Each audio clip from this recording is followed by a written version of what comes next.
ஐஸ்கிரீம்னா அன்ஹெல்தியாக தான் இருக்கணுமா என்ன? ஐஸ்கிரீம் ஹெல்த்தியாகவும் பண்ணலாம், டேஸ்டியாகவும் பண்ணலாம், க்ரீமியாகவும் பண்ணலாம். எந்த ஒரு சுகர் கண்டென்ட்டும் இல்லாமல், ஆர்டிஃபிஷியல் ப்ரிசர்வேட்டிவ்ஸ் இல்லாமல் வீட்டிலே ஹெல்த்தியாக உங்கள் குழந்தைங்களுக்கு இந்த ரெசிபியை ஃபாலோ பண்ணி ட்ரை பண்ணி பாருங்கள். இதுக்கு 1/2 கப் வேர்க்கடலை எடுத்திருக்கேன். அந்த வேர்க்கடலையை சிம்லேயே வச்சு பொறுமையாக நல்லா வறுத்து எடுத்துக்கோங்க. நல்லா பொன்னிறமாக நல்லா ரோஸ்டடாக வரணும். அந்தளவுக்கு வறுத்து எடுத்து தனியாக ஆற வச்சுருங்க. நான் ஒரு தேங்காய் ஃபுல்லாக எடுத்து அது நல்லா திக்கான தேங்காய் பாலை நான் புழிஞ்சு எடுத்துக்கிறேன். நல்லா கொஞ்சமாக தண்ணி விட்டு நல்லா திக்காக எடுத்துக்கோங்க. அந்த தேங்காய் பால் சூப்பராக இருக்கும். இந்த தேங்காய் பாலோட டேஸ்ட்டு இந்த அளவுக்கு நல்லா திக்காக எடுத்ததுக்கப்புறம் உங்களுக்கு எவ்வளோ ஸ்வீட் தேவைப்படுதோ அவ்வளோக்குள்ள டேட்ஸ் எடுத்து வச்சுக்கோங்க. உங்கள் டேட்ஸ் வந்து கொஞ்சம் ஹார்டாக இருந்துச்சுன்னா சுடுதண்ணியில் இந்த மாதிரி ஊற வச்சு அதுக்கப்புறம் நீங்கள் ஆட் பண்ணிக்கோங்க. எனக்கு எவ்வளோ அந்த கடலைக்கு ஈக்குவலண்ட்டாக நான் டேட்ஸ் எடுத்திருக்கேன்.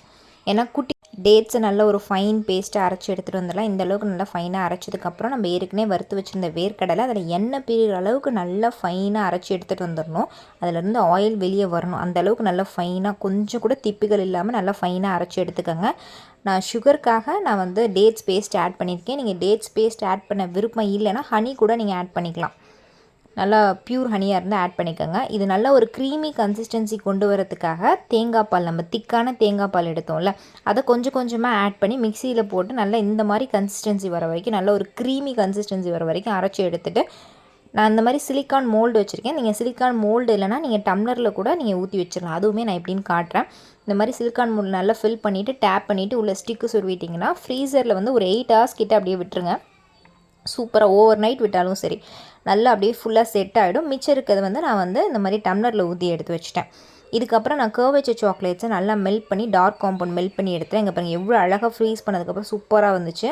அதை நல்லா டிப் பண்ணிவிட்டு பேட்ச்மெண்ட் பேப்பரில் வச்சுட்டேன்.